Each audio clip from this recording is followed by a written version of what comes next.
Alhamdulillahirabbil alamin hamdan katsiran tayyiban mubarakan fih kama yuhibbu rabbuna wa yarda. Asyhadu an la ilaha illallah wahdahu la syarikalah lahul mulku wa lahul hamdu wa huwa ala kulli syai'in qadir. Wa asyhadu anna Muhammadan abduhu wa rasuluhu la nabiyya ba'dah. Allahumma salli wa sallim wa barik ala sayyidina Muhammadin wa ala alihi wa sahbihi ajmain. Ibu-ibu dan teman-teman sekalian yang dirahmati Allah Subhanahu wa taala, pertama-tama puji syukur kepada Allah atas nikmat yang Allah kasih buat kita hari ini. Pasti banyak banget nikmat yang Allah kasih walaupun hanya sebagian kecil yang kita sadari. Jadi Allah bilang wa in ta'uddu ni'matallah la tuhsuha. Artinya la tuhsuha ini bukan gak akan sanggup ngitung, tapi memang banyak yang emang kita gak bisa ngitung. Yang gak usah ngitung, sadar juga enggak gitu kalau itu adalah nikmat.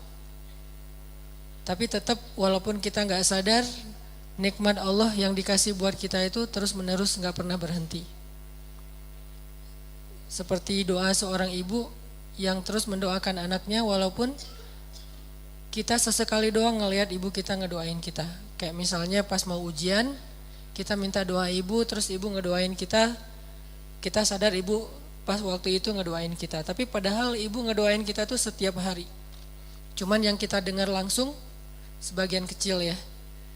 Sebagian besar yang kita gak dengar itu banyak banget. Begitulah kurang lebih nikmat yang Allah kasih kepada kita. Cuman sebagian kecil yang kita sadar, tapi sebagian besarnya tetap menjadi rahasia Allah Subhanahu wa taala agar kita menjadi orang yang beriman. Kemudian salawat dan salam teruntuk Nabi besar Muhammad sallallahu alaihi wasallam yang mencontohkan kepada kita banyak hal yang luar biasa dalam keadaan beliau tidur, duduk, berdiri, berjalan. Ketika beliau sendiri, ketika beliau bareng dengan yang lain, semuanya adalah teladan. Dan masih banyak banget adegan hidup Nabi yang mungkin belum sempat kita baca atau kita pelajari. Padahal itu luar biasa. Mudah-mudahan kita bukan hanya ngaku-ngaku mencintai Nabi, tapi juga bentuk rasa cinta kita itu adalah serius belajar tentang teladan-teladan Nabi Muhammad SAW. Serius gini.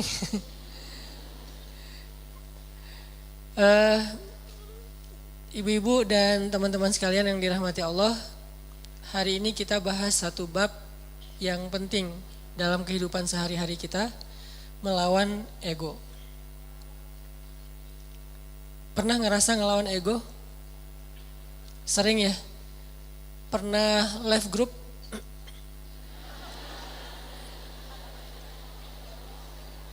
Kadang gak left grup, cuman grupnya yang nge-left kita. Gimana grupnya nge-left kita? Tadinya grupnya rame, chat, broadcast, segala macam, tiba-tiba sepi. Kenapa sepi? Ternyata mereka bikin grup baru, dan cuman kita doang yang gak dimasukin ya. Ini namanya bukan left group, grup left kita. Saya pernah ngerasain kayak gitu. Kenapa ini sepi nih? Ternyata bikin yang baru. Adminnya mantan. Enggak, bercanda. Jadi mungkin kita pernah rame sama orang, pernah clash, pernah sakit hati, pernah baper. Apalagi kadang orangnya itu orang dekat kita, keluarga, pasangan, orang tua, mertua, adik kakak, sahabat, yang pasti rasanya gak nyaman. Kita tuh gak pengen lama-lama diam-diaman, pasti kayak gitu. Cuman kok gak ada kekuatan ya untuk bisa memulai bicara duluan, mungkin nyapa duluan, atau senyum duluan, atau say hi duluan, ngejapri duluan. Kok gak ada kekuatan kayak gitu? Yang terjadi justru kita kayak pasif nungguin dan berharap dia duluan yang nyapa kita. Diam-diam sebetulnya berharap, tapi gak pengen kita yang duluan. Nah ini namanya ego nih. hati kita secara jujur sebetulnya pengennya udah deh nggak usah gini-gini amat, nggak usah diam-diaman terus, udah deh kita mending netral lagi, biasa lagi, cair lagi dengan geng kita, mungkin geng kecil yang dari SD, SMP, SMA udah barengan, terus baru pisah, nikah dia duluan, kita tinggal sendiri misalnya. Kan suka kayak gitu tuh, ada baper-bapernya, nggak pengen lama-lama. Tapi yang terjadi udah lebih seminggu, nggak ada yang duluan datang untuk menyapa, karena dua-duanya menjaga ego. Berat rasanya untuk ngelawan ego dalam diri sendiri. Ini sering terjadi dalam kehidupan kita. Dan yang lebih fatal lagi dengan orang tua nih. Sampai kalau dengan orang tua atau dengan mertua lebih berat lagi tuh. Kadang dengan pasangan aja bisa kayak gitu. Kita berharap udahlah cair lagi, ngobrol lagi kayak kemarin. Tapi ada rasa berat pengen yang duluan. Nah, gimana cara kita bisa menjaga melawan ego kita sehingga tetap bisa menjaga silaturahim, menyambung silaturahim, berdamai dengan orang-orang yang dekat dengan kita selama ini ketika ada masalah. Ini pembahasan yang luar biasa penting, walaupun mungkin kita udah pernah baca hadis-hadisnya, pernah dengar ceramah-ceramah tentangnya, setidaknya hari ini kita pengen refresh lagi semangat kita untuk melawan ego. Melawan ego itu dalam kehidupan kita tuh ada banyak macam, teman-teman. Pertama, melawan ego ketika kita harus mengakui kesalahan kita. Ini berat nih. Mengakui bahwa kita salah itu berat. Dan yang membuat kita sulit mengakui kesalahan kita, walaupun secara jujur di dalam hati kita nyadar kalau kita tuh salah, tapi nggak pengen ngaku, itu pasti ego. Nah, ada satu kisah yang luar biasa. Kisah ketika Nabi SAW selesai perang Khaybar. Perang Khaybar itu perang paling besar antara kaum muslimin dengan orang Yahudi di Madinah. Ini paling besar. Dan bisa dibilang perang terakhir Nabi SAW. Setelah itu udah kayak gak ada lagi perang-perang yang sulit. Ini perang Khaybar. Perang Khaybar, setelah selesai perang, ada beberapa tawanan perang. Salah satunya adalah calon istri Nabi, orang Yahudi. Siapa namanya? Sofia. Jadi salah satu tawanan perang Khaybar itu adalah Sofia. Suaminya terbunuh dalam perang Khaybar, saudaranya terbunuh dalam perang Khaybar, ayahnya terbunuh dalam perang Khaybar, pamannya terbunuh dalam perang Khaybar, keluarga besarnya banyak yang terbunuh dalam perang Khaybar. Dan cuman mungkin bisa dibilang dia sebatang kara yang selamat dalam perang Khaybar dan jadi tawanan kaum muslimin. Akhirnya Nabi datang ke tenda para tawanan perempuan. Nabi mencari tahu di mana Sofia karena dia anak kepala suku. Ditunjukkan oleh sahabat, masuklah Nabi dengan beberapa orang sahabat ke dalam tenda Sofia, dan Sofia waktu itu komen dalam postingan itu tuh. Kata Sofia, Muhammad adalah orang yang paling aku benci saat itu. Gimana enggak?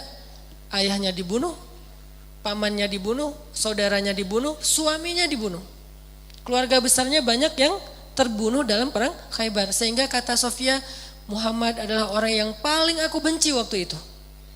Jadi Nabi datang ke Sofia dalam kondisi Sofia itu lagi benci banget sama Nabi. Ngelihat wajah Nabi juga gak mau. Apalagi nge-follow. Ngelihat wajahnya aja gak mau. Kalau Nabi request mau follow, pasti di blok. Jadi benar-benar nih, Sofia lagi marah berat dan lagi baper berat sama Nabi, lagi benci banget sebenci-bencinya, dan lagi sedih sesedih-sedihnya. Gimana nggak sedih, kehilangan satu keluarga aja sedih, ini apalagi satu keluarga besar, termasuk orang yang paling penting dalam hidupnya, ayah dan suaminya. Apa yang dilakukan Nabi? Nabi datang minta maaf kepada Sofia. Apakah Nabi salah? Tidak. Apakah Nabi zalim kepada keluarga Sofia? Tidak sama sekali. Tapi Nabi tidak punya ego di dalam dirinya. Beliau datang meminta maaf kepada Sofia. Masuk ke tenda Sofia. Sofia, maafkan aku atas kematian ayahmu. Maafkan aku atas kematian suamimu. maafkan aku atas kematian saudaramu, pamanmu, keluarga besarmu. Kemudian Nabi menjelaskan apa yang sebenarnya terjadi.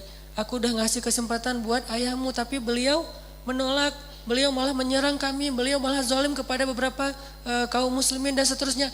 Nabi menjelaskan, meminta maaf, menjelaskan, meminta maaf, menjelaskan, meminta maaf terus menerus sampai akhirnya luluh hati Sofia dan tiba-tiba Sofia menjadi jatuh hati kepada Rasulullah SAW. Lihat luar biasanya Nabi dalam meminta maaf. Bukan maaf ya, udah selesai pergi. Enggak. Beliau minta maaf sampai Sofia jatuh hati pada beliau. Itu gimana caranya tuh? Orang yang tadinya benci banget jadi cinta banget. Sehingga kata Sofia, beliau terus meminta maaf dan menjelaskan, meminta maaf dan menjelaskan, meminta maaf dan menjelaskan sampai akhirnya beliau menjadi orang yang paling aku cintai di muka bumi. Ini luar biasanya akhlak Nabi SAW. Jadi Nabi itu bukan hanya bisa bikin orang yang lagi bete jadi happy, malah orang yang jadi lagi haters banget jadi followers dan fans berat. Bukan fans lagi, loversnya jadi pencinta. Ini artinya ada pelajaran gimana melawan ego. Mengakui bahwa kita salah, walaupun posisi Nabi sebetulnya beliau gak salah. Namanya perang pasti ada adu fisik segala macam. Lagian kalau kita baca kronologis cerita perang Khaybar, maka kita akan lihat bahwa Nabi itu udah toleran banget. Udah ngasih kesempatan banget. Udah ngasih banyak tawaran-tawaran yang gak harus perang deh. Udah kita damai aja. Tapi mereka gak mau. Akhirnya gak bisa dihindari terjadilah perang. Kalau kita baca kronologis panjangnya perang Khaybar. Tapi dalam kondisi Nabi gak bersalah, Nabi gak zolim, Nabi gak pernah mencurangi hak orang lain. Nabi masih datang kepada perempuan ini untuk meminta maaf. Gimana dengan kita yang mungkin kondisi kita gak seperti Nabi yang suci, yang maksum. Pasti ada salahnya kita. Walaupun kadang-kadang yang pertama salah orang lain. Yang pertama salah itu mungkin teman, salah ngomong, salah sikap. Atau kadang-kadang sikapnya bukan sesuatu yang gimana, cuman diam doang. Kadang dia diam, kita baper. Akhirnya bapernya tuh berlarut-larut sampai keinget lagi yang dulu-dulu, jadilah diakumulasi jadi rame. Emang sih dia dari dulu tuh kayak gitu, dibawa yang dulu-dulu. Padahal katanya dulu udah dimaafin. Tapi masih dibawa lagi. Nah ini artinya kalau Nabi aja yang gak bersalah datang meminta maaf duluan. Dan meminta maafnya tuh gak sekali, berjam-jam loh. Kalau kata periwayat cerita itu berjam-jam Nabi minta maaf. Sampai membuat Sofia perlahan-lahan yang tadinya gak mau ngelihat, mulai ngelihat. Yang tadinya gak mau senyum, mulai matanya agak sedikit gak mau melotot lagi gitu. Terus lama-lama Sofia mulai antusias, lama-lama Sofia tersenyum dan kemudian Sofia malah luluh hatinya, bahkan jatuh hati kepada Nabi. Bukan karena Nabi keren, kece, bukan. Karena akhlaknya yang luar biasa. Baru Sofia mengakui kepada Nabi, mengatakan, beberapa malam yang lalu saya mimpi. Baru Sofia jujur. Mimpi apa? Saya mimpi, dalam mimpi itu rembulan jatuh ke dalam pangkuan saya. Rembulan purnama banget jatuh ke dalam pangkuan Sofia. Lalu saya ceritakan mimpi ini kepada suami saya dipukul sama suami saya, ditampar sama suaminya. Kenapa? Karena suaminya tahu makna dari mimpi. Kata suaminya, kamu jangan macam-macam. Kamu tertarik dengan laki-laki yang di Madinah, maksudnya Muhammad. Padahal Sofia gak pernah tahu tentang Muhammad. Tapi Allah ilhamkan lewat mimpi bahwa kelak Sofia itu akan menjadi salah satu yang mendampingi hidup Nabi Muhammad SAW. Baru Sofia ngomong, kalau saya mimpi rembulan jatuh ke dalam pangkuan saya, tapi saya masih gak percaya mana mungkin pembunuh suami saya yang akan jadi suami saya. Pembunuh ayah saya bakalan mendampingi hidup saya. Tapi ketika melihat akhlak Nabi, semuanya berubah. Dialah yang paling layak untuk saya. Ini melawan ego dengan cara meminta maaf. Dan itu gak gampang. Tapi walaupun itu gak gampang, justru karena dia sulit, balasan di sisi Allahnya luar biasa. Sehingga ada kaidah dalam fikih, al-jaza min jinsil amal, al-jaza ala qadril masyaqqah. Balasan itu tergantung sulitnya beramal. Balasan itu tergantung sulitnya beramal. Makin sulit dalam beramal, makin besar balasan di sisi Allah Subhanahu wa taala. Jadi kalau kita ngerasa meminta maaf, mengakui kesalahan itu adalah hal yang berat, yang sulit, berarti itu ibadah yang luar biasa pahalanya. Lebih gampang mana coba saya tanya? Meminta maaf atas kesalahan kita dengan sholat sunnah qobliyah 2 rakaat. Lebih gampang sholat sunnah. Bahkan terkadang lebih gampang tahajud daripada minta maaf. Kadang-kadang lebih gampang melaksanakan tahajud. Ada orang tahajudnya rajin tapi gak pernah mau ngaku kalau dia salah. Kan berarti lebih sulit meminta maaf ya. Maka dari itu menjadi salah satu indikasi bahwa meminta maaf dalam kondisi tertentu pahalanya lebih besar daripada ibadah tahajud. Kenapa? Karena dia lebih sulit. Al jaza'u ala qadril masyaqqah. Balasan itu tergantung tingkat kesulitan dalam beramal. Ada 2 orang yang datang ke masjid, yang satu jarak rumahnya cuma di sebelah masjid, yang satu lagi jauh dari masjid. Kemudian kondisinya hujan, sehingga dia hujan-hujanan datang ke masjid dingin, berdiri di shaf pertama di belakang imam, barengan nih. Tapi pahalanya beda, tergantung apa? Tergantung kesulitan. Yang satu dekat masjid, pahalanya pahala berjamaah. Yang kedua jauh dari masjid, pahalanya berjamaah dan effort yang lebih. Begitu juga kita ketika kita ngerasa ada ego yang harus kita lawan. Makin berat ego yang harus kita lawan, makin besar pahala dari ibadah itu. Ini namanya meminta maaf, gak gampang. Bahkan Nabi SAW kadang meminta maaf kepada pasangannya, kepada keluarga besarnya, kepada sahabatnya kalau beliau pernah menyakiti mereka. Buktinya apa? Sebelum Nabi wafat, dalam kondisi sakit berat, Nabi itu lagi meriang, lagi gigil gitu. Tiba-tiba Nabi berdiri dalam keadaan yang enggak gemetar gitu, enggak kuat berdiri. Nabi berdiri di depan mimbar, Nabi mengatakan, wahai sahabat-sahabatku, wahai sahabat-sahabatku, kalau aku pernah menyakiti kalian sebelum ini, maka maafkanlah aku. Jika kalian ingin mengambil hak kalian untuk membalas, maka balaslah sekarang, karena mungkin ini adalah pertemuan kita yang terakhir. Bayangin seorang nabi yang jasanya itu udah lebih daripada ibu ke anak kan? Jasa ibu ke anak masih kalah dengan jasa nabi kepada umatnya. Kalau ibu ke anak jasanya apa? Mengandung, melahirkan, menyusui, membesarkan. Kalau jasa Nabi bukan cuma di dunia, tapi juga di akhirat.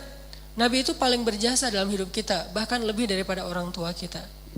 Orang tua kita nanti di akhirat ninggalin kita loh. Begitu bangkit dari kubur, semuanya jalan sendiri-sendiri. Bahkan kalau kita dikuburin satu kuburan dengan pasangan kita, cinta sejati nih pengen satu kuburan berdua, nanti begitu bangkit tetap aja nggak saling menolong, bahkan saling meninggalkan. Kenal nggak? Kenal. Jadi pas kita bangkit dari kubur baru dihidupkan kembali, kita ngeliat ke sebelah, ada dia di sebelah. Itu pasangan kita banget tuh, bahkan bukan mantan, emang dia istri kita atau suami kita, nggak ada dendam gitu, masih ada rasa kasih sayang gitu. Bangkit dari kubur ngelihat pasangan kita, sama sekali kita nggak mikirin untuk menolong dia, pergi aja sendiri. Dia juga gitu pergi sendiri. Yauma yafirrul mar'u min akhih wa ummihi wa abih wa sahibatihi wa bani likulli imri'in minhum yauma idzin sya'nun yughni. Hari ketika seorang ibu ayah meninggalkan anaknya, ketika istri suami meninggalkan pasangannya, ketika adik kakak meninggalkan saudaranya, ketika sahabat karib meninggalkan sahabatnya, setiap orang sibuk hanya dengan urusannya sendiri-sendiri. Cuman satu orang yang hari itu peduli kepada kita. Bukan ayah kita, bukan ibu kita, bukan istri kita, bukan suami kita, bukan guru kita, bukan sahabat kita, bukan geng SD kita, bukan teman satu grup sama kita, bukan siapapun. Terus siapa? Rasulullah SAW. Cuman Nabi yang paling sibuk di hari itu. Nyari-nyari kita, terus minta ke Allah, ya Allah selamatkan dia, nyari lagi, ya Allah selamatkan dia, terus saja sepanjang waktu. Jadi Nabi itu orang yang paling berjasa. Jadi walaupun kalaupun beliau pernah menyakiti, ya sudah hak beliau untuk dimaafin. Kecil kesalahan beliau kalau pernah pun menyakiti sahabat dibandingkan dengan jasa yang sangat besar. Dan gak mungkin juga Nabi sengaja menyakiti, pasti gak sengaja. Tapi dalam kondisi kayak gitu Nabi masih minta maaf, bayangin. Seorang Rasul, utusan Allah, kekasih Allah, minta maaf kepada umatnya. Terus siapa?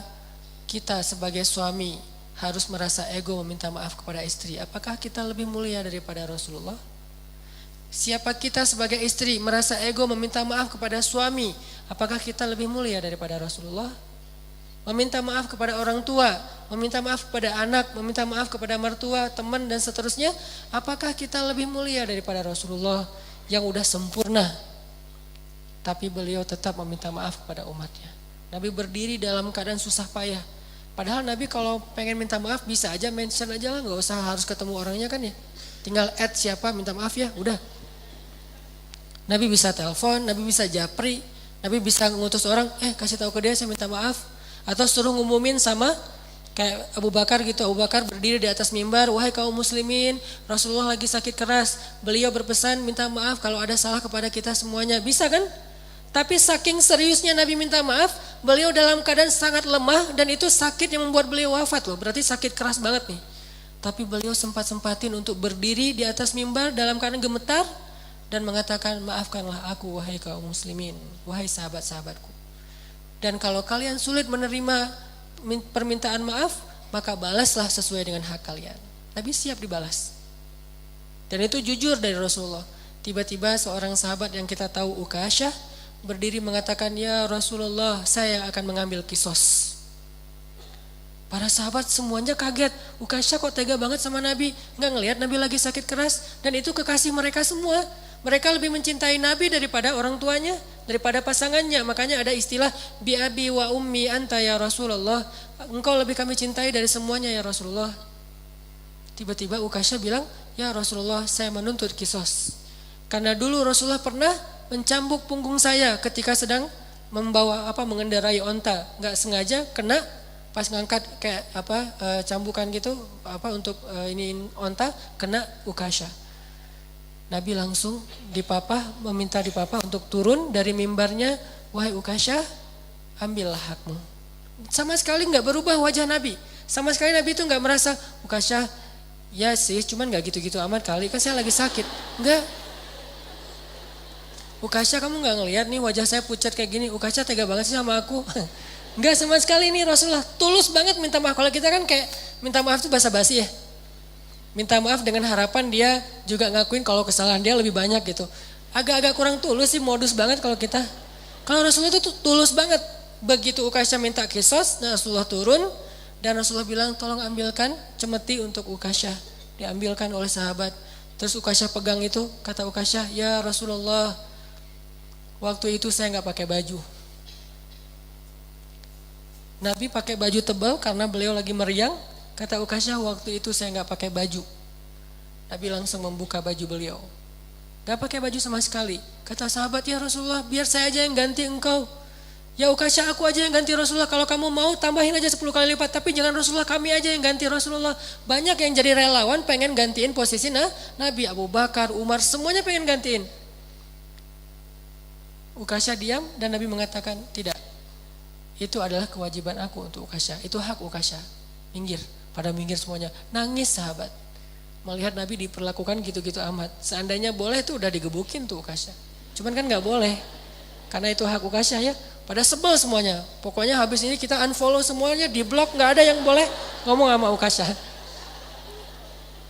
Pokoknya Ukasyah itu harus dikucilkan. Udah pada sebel semuanya sama Ukasyah. Ada yang di sebelahnya, Ukasyah apaan sih lo? Kayak gitu-gitulah. Ukasyah diam aja. Nabi membuka bajunya, gak pakai baju sama sekali sehingga kelihatan kulit beliau yang bersih, badan beliau yang mulai kelihatan beliau lemah banget, sakit. Lalu Ukasyah mendekat, Nabi bersiap dan Nabi udah pasrah. Kenapa? Karena Nabi tidak mau zalim kepada siapapun. Langsung dibuang tuh sama Ukasyah cemetinya, langsung dipeluk oleh Ukasyah, dicium punggungnya Nabi oleh Ukasyah. Nabi kaget, Ukasyah ada apa? Ukasyah ada apa? Sahabat juga kaget, apa-apaan sih ini? Makin kaget gitu. Jangan-jangan kalau zaman sekarang mah ya.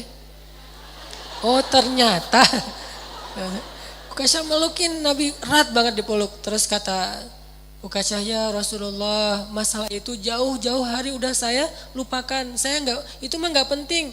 Kalau Nabi mau cambukin aja lagi saya 1000 kali nggak masalah buat saya. Saya hanya pengen kali ini karena Nabi bilang pertemuan terakhir, maka untuk terakhir kalinya saya pengen menyentuh kulit Nabi Muhammad SAW. Tapi nggak usah gitu-gitu amat juga ya kali ya kalau bahasa kita mah. Ini agak-agak unik nih caranya nih. Cuman Allah alam ya kondisi waktu itu, jangan menjudge sejarah. Yang jelas Ukasyah meluk terus Nabi mengatakan kulit yang bersentuhan dengan kulitku maka Allah haramkan dari api neraka. Yang lain pada heboh, oh yaudah ikutan. Heboh gitu. Sambil meluk, sambil selfie, ada yang pengen update status gitu kalau zaman sekarang. Kan gak lupa ya kemana-mana bawa handphone, sadar kamera banget. Lihat gimana Rasulullah SAW itu serius minta maaf. Padahal salah apa sih Nabi kepada umatnya? Kalaupun ada juga gak sengaja, lagian jasa beliau jauh lebih besar. Tapi masih mau minta maaf. Dan minta maafnya itu bukan nunggu sembuh, bukan nunggu sehat. Dalam keadaan sakit keras juga beliau datangin orang untuk minta maaf. Artinya seandainya Ukasyah gak ada di situ, Nabi datangin tuh rumah Ukasyah minta maaf. Bukan ditelepon, didatangin orangnya. Didatangin orangnya buat apa? Meminta maaf. Apa yang membuat Nabi begitu luar biasa bisa melawan ego beliau? Iman. Obat ego itu adalah iman. Karena beliau yakin semua yang terjadi di dunia ini nanti akan dipertanggungjawabkan nanti di akhirat. Dan di atas pertanggungjawaban itu ada satu hal lagi. Karena meminta maaf itu adalah salah satu ciri hamba yang dicintai Allah Subhanahu wa taala. Allah tuh cinta banget sama hamba yang senang meminta maaf baik kepada Allah ataupun kepada manusia. Allah senang banget. Makanya ada istilah li'ajlika rabbi. Apa arti li'ajlika rabbi? Jadikan semua yang kita lakukan itu ini untukmu ya Allah. Kalau karena Allah agak-agak mainstream ya, bahasanya agak kurang berasa. Untukmu ya Allah. Jadi kita meminta maaf, kenapa saya harus melawan ego saya minta maaf? Ini untukmu ya Allah, saya meminta maaf. Ini untukmu ya Allah, saya memaafkan. Ini untukmu ya Allah, saya menahan amarah. Ini untukmu ya Allah, ini untukmu. Semua yang kita lakuin dalam kebaikan-kebaikan di dunia tuh, coba kita niatkan, ini untukmu ya Allah. Kalau bukan karena engkau, saya nggak akan sanggup melakukan ini. Jadi bukan untuk suami, bukan untuk teman, bukan untuk orang tua, mertua, bukan untuk orang lain, tapi untuk Allah. Coba niatkan itu. Insya Allah akan lebih ringan. Kadang-kadang yang buat kita ego dan ngerasa berat itu kan ngerasa bahwa ini untuk orang itu ya. Udah dia jahat ke saya terus saya maafin, enak banget. Kalau untuk dia kita ngerasa agak-agak kayak rugi gitu. Tapi kalau untuk Allah, ini untukmu ya Allah. Saya melakukan hal yang berat kayak gini. Niatkan untuk Allah bukan untuk orangnya. Maka insya Allah Allah akan melapangkan dada kita. Minta maaf. Terus ada lagi kisah serius dalam meminta maaf tuh. Kalau kita baca sejarah sahabat ya teman-teman, ternyata sahabat Nabi itu sesoleh apapun tetap aja ada cerita clash di antara mereka, baper-baperan, terus ada yang kayak diem-dieman, ada yang putus kontak, ada yang di-reject, berkali-kali telepon di-reject, ada aja kisah kayak gitu di zaman dulu. Walaupun mungkin analoginya analogi kekinian, tapi kayak gitu adegannya ada di zaman dulu. Padahal mereka orang soleh. Cuman bedanya mereka sama kita apa? Recovery-nya gampang. Setelah baper, mengobati bapernya itu lebih cepat daripada kita. Kalau kita baper lama. Kalau mereka baper sebentar langsung recovery. Jadi ada kisah antara Abdullah bin Zubair dengan Muawiyah bin Abi Sufyan. Abdullah bin Zubair ini salah satu sahabat Nabi yang kalau sholat paling lama loh. Saking lamanya dia sholat sampai merpati hinggap di atas kepala Abdullah bin Zubair. Jadi kalau dia sholat duha tuh, merpati hinggap di atas kepalanya, dikirain itu batu. Saking lamanya berdiri tuh. Merpati kan gak mungkin hinggap di atas kepala kita kalau kita berdirinya baru setengah jam ya. Masih curiga, nih manusia, enggak, patung, manusia, patung. Masih debat gitu kan di antara merpati teh. Pas udah lama beberapa jam merpati jadi ragu. Kata saya juga dia patung bukan manusia, buktinya dari tadi gak gerak-gerak. Kalau gerak kedip aja, itu dia yakin ini manusia nih. Saking khusyuknya sholat Abdullah bin Zubair sampai seolah-olah gak berkedip. Jadi gak melotot juga sih, karena kalau melotot gak berkedip kan berat ya. Ngelihat ke bawah tapi gak berkedip.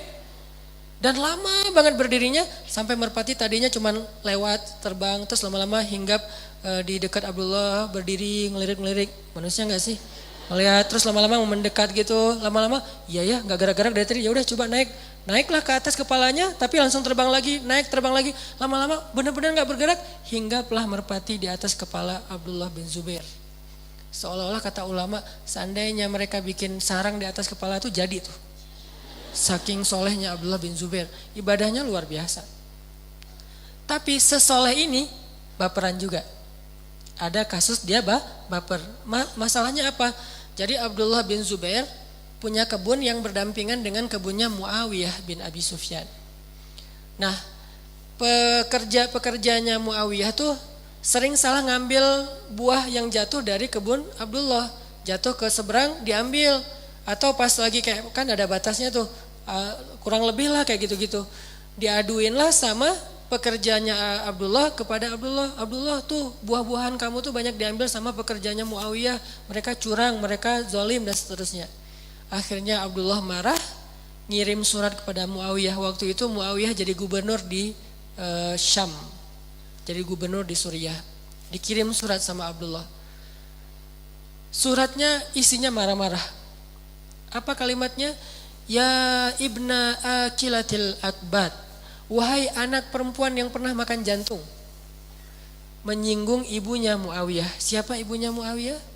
Hindun. Yang pernah makan jantung Hamzah dalam perang Uhud. Jadi istilahnya akilatul akbat. Perempuan pemakan jantung. Ini penghinaan. Wahai anak perempuan yang pernah makan jantung. Pekerja kamu itu zalim. Dia marah-marah, dia ngomel. Muawiyah membaca surat itu menangis, sedih karena ibunya dibawa-bawa padahal ibunya udah masuk Islam dan udah baik keislamannya. Tapi terpancing dengan kemarahan Abdullah nyinggung-nyinggung lagi masa jahiliyah ibunya Muawiyah. Wahai anak perempuan yang pernah makan jantung. Muawiyah sedih, dalam sedih itu dia balas suratnya Bismillahirrahmanirrahim. Assalamualaikum warahmatullahi wabarakatuh. Ya ibna dzatin nitaqain wa ibna hawarir rasul. Dibalas dengan kebaikan oleh Muawiyah. Wahai anak perempuan yang punya dua ikat pinggang. Itu ibunya Abdullah bin Zubair. Siapa ibunya Abdullah bin Zubair? Asma bintu Abi Bakar. Anaknya Abu Bakar. Kakaknya, tetehnya Aisyah. Asma binti Abu Bakar. Dan Asma ini julukannya adalah Dzatin Nitaqain, perempuan yang punya dua ikat pinggang. Kenapa dijulukin kayak gitu?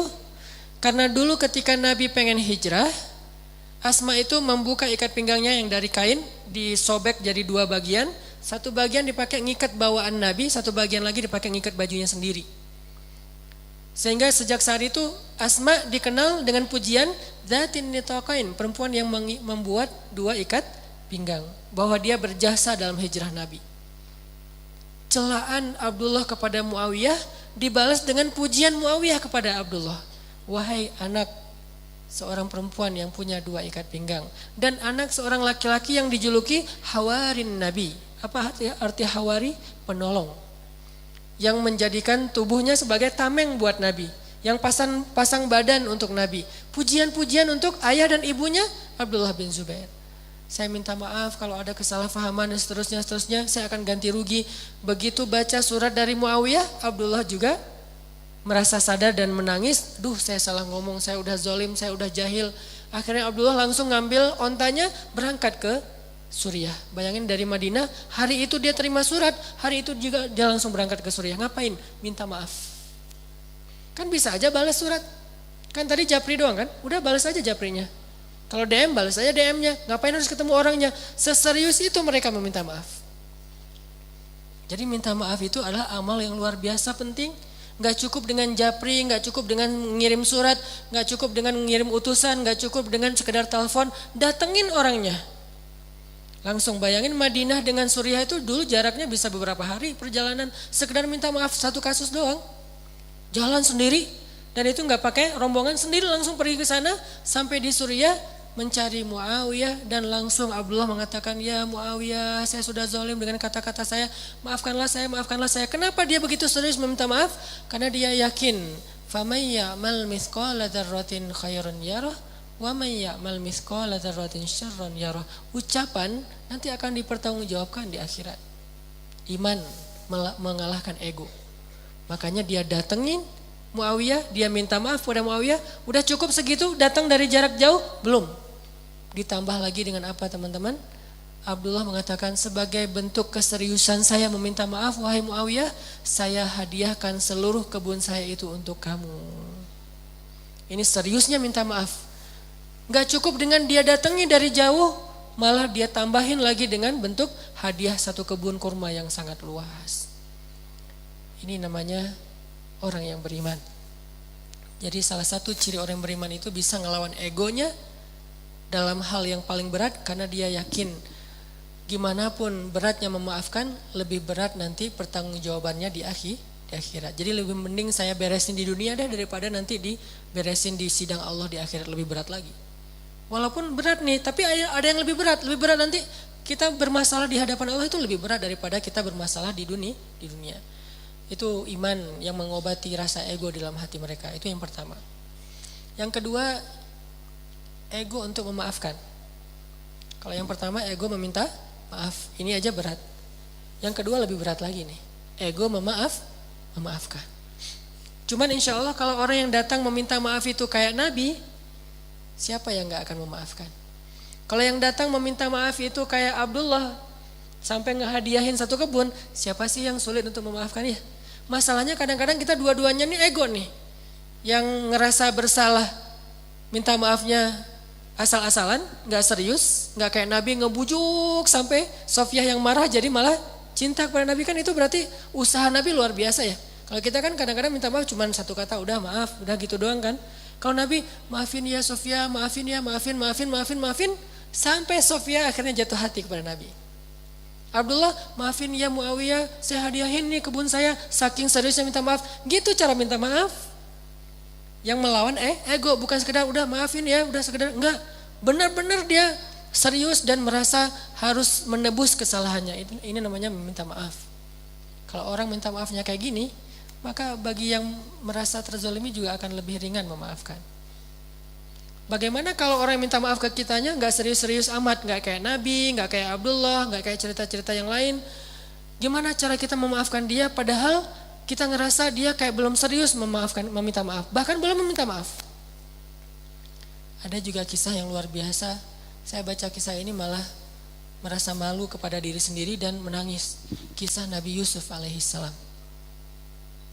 Nabi Yusuf itu akhlaknya luar biasa. Jadi wajar banget kalau Nabi Yakub memang sayang banget sama Yusuf. Nabi Yakub punya 12 anak laki-laki yang kemudian dimisalkan oleh Nabi Muhammad seperti 12 bulan dalam 1 tahun kan ya. Dan Yusuf adalah bulan Ramadan. Nabi Yakub itu mencintai semua anak laki-laki beliau. Tapi Yusuf beda, istimewa banget. Kenapa? Karena emang dia istimewa. Akhlaknya tuh di atas rata-rata. Salah satu adegannya, kan kita tahu Nabi Yusuf itu dizolimin oleh kakak-kakaknya. Difitnah, dihina, dicuekin, gak dibawa. Kalau mereka ada acara bareng tuh Yusuf gak dibawa. Pokoknya Yusuf itu dicurangin aja oleh kakak-kakaknya. Sampai puncaknya mereka buat rencana jahat dengan cara mengajak Yusuf untuk berburu, lalu mencelakai Yusuf dengan memasukkan Yusuf ke dalam sebuah sumur yang dalam, walaupun bukan sumur yang menggenang air sehingga nggak tenggelam, tapi dalam, nggak bisa naik ke atas. Dan waktu itu usia Yusuf baru 7 tahun, kelas 1 SD. Usia Yusuf baru 7 tahun.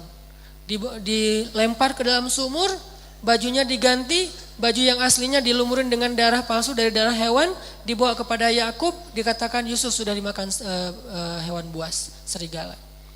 Yakub tahu ini adalah makar kakak-kakaknya, nggak mungkin Yusuf dimakan serigala. Beliau tahu siapa Yusuf. Akhirnya Nabi Yakub menyendiri karena sedih, kakak-kakaknya balik lagi ke sumur tadi ngelihat Yusuf masih hidup apa enggak. Ternyata Yusuf masih hidup. Apa yang mereka lakukan kemudian? Mereka mengangkat Yusuf ke atas, menjualnya kepada para musafir. Ini makarnya kakak-kakak Yusuf. Udah menyakiti Yusuf, menzalimi Yusuf, mencurangi Yusuf, memisahkan Yusuf dengan ayahnya. Sekarang malah dijual kepada para musafir. Jadi budak. Bayangin, yang memperbudak adiknya adalah justru kakaknya sendiri.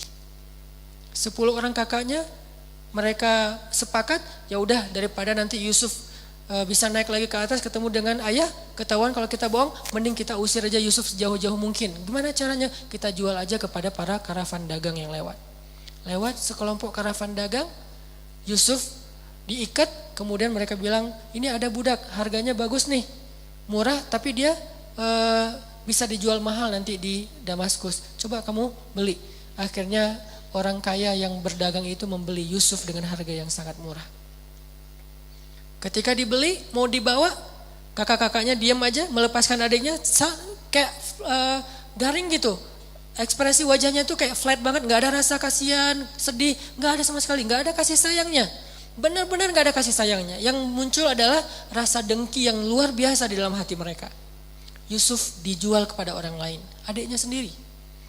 Akhirnya Yusuf sebelum dibawa oleh para pedagang yang udah membeli dia, Yusuf bilang, Tuan, kepada pedagang yang paling kaya, bolehkah saya pamitan dulu dengan orang-orang yang udah menjual saya? Dia gak mau bilang mereka kakaknya. Kenapa? Takutnya nanti orang jadi tahu kejahatan mereka. Masih menjaga aib mereka. Kalau bilang itu kakak-kakak saya, mereka akan mempertanyakan, kenapa kakak menjual adiknya sendiri? Kok jahat banget sih kakak ini? Akhirnya gak jadi dijual, gak jadi beli kan? Gak tega kepada anak ini. Tapi dia bilang, bolehkah saya pamit kepada orang-orang itu yang sudah menjual saya kepada Tuan? Kata tuannya ini, boleh, jangan lama-lama. Ya udah, datanglah Yusuf memeluk kakaknya erat satu persatu. Apa kata Yusuf? Hafizakumullah wa in dayya'tumuni. Semoga Allah menjaga kalian walaupun kalian mentelantarkan saya. Semoga Allah memelihara kalian walaupun kalian mengusir saya. Semoga Allah menyayangi kalian walaupun kalian sama sekali tidak sayang kepada saya. Didoain lagi oleh Nabi Yusuf, dipeluk satu-satu, didoain satu-satu oleh Nabi Yusuf, semoga Allah menjaga kalian walaupun kalian mentelantarkan saya. Semoga Allah memelihara kalian walaupun kalian mengusir saya dengan cara menjualnya. Semoga Allah menyayangi kalian walaupun kalian membenci saya. Baru Yusuf pergi. Ini kasih sayang luar biasa dari Nabi Yusuf alaihissalam, akhlak. Memaafkan kakak-kakaknya, menutupi aib kakak-kakaknya. Begitu nanti Yusuf sukses di Mesir, kakak-kakaknya datang mencari bantuan karena musim kemarau yang panjang, malah Yusuf memberikan bantuan kepada kakak-kakaknya secara diam-diam. Gak ketahuan kalau ini adalah adik mereka, Yusuf yang sekarang udah sukses. Dan dipertemukan dengan ayahnya, dimaafkan. Gak ada satupun yang dizolimi oleh Yusuf alaihissalam.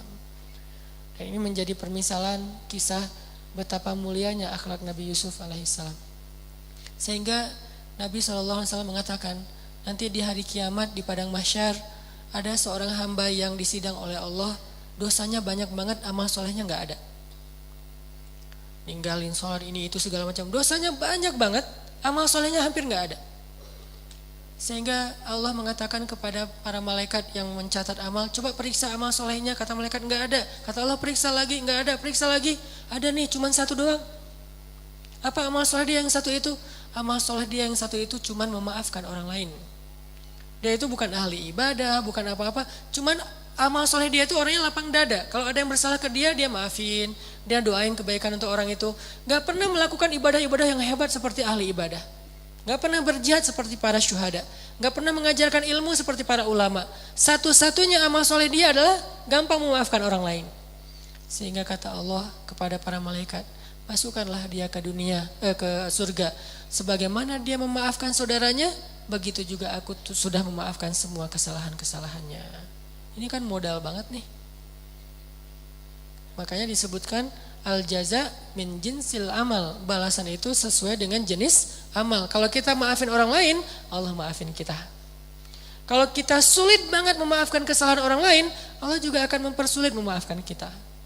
Jadi dosa kita tuh lama diampuni. Gara-gara apa? Kita juga lama memaafkan kesalahan orang lain. Sehingga hanya dengan satu amalan memaafkan orang, sering tuh, gak sekali doang. Berkali-kali orang bersalah ke dia, berkali-kali dia maafin orang itu, maka Allah SWT juga melihat dosanya banyak emang, tapi kan dia pemaaf, maka Allah juga lebih pemaaf daripada dia kepada kesalahan-kesalahannya. Ini teman-teman yang dirahmati Allah SWT, memaafkan yang luar biasa pahalanya di sisi Allah. Belum lagi nanti Nabi SAW bersabda,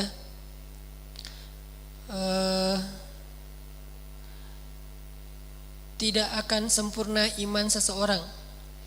La yablughul abdu salihal iman, sampai tidak akan sempurna iman seseorang sampai dia yasila man qata'ah, menyambung silaturahim kepada orang yang memutuskannya.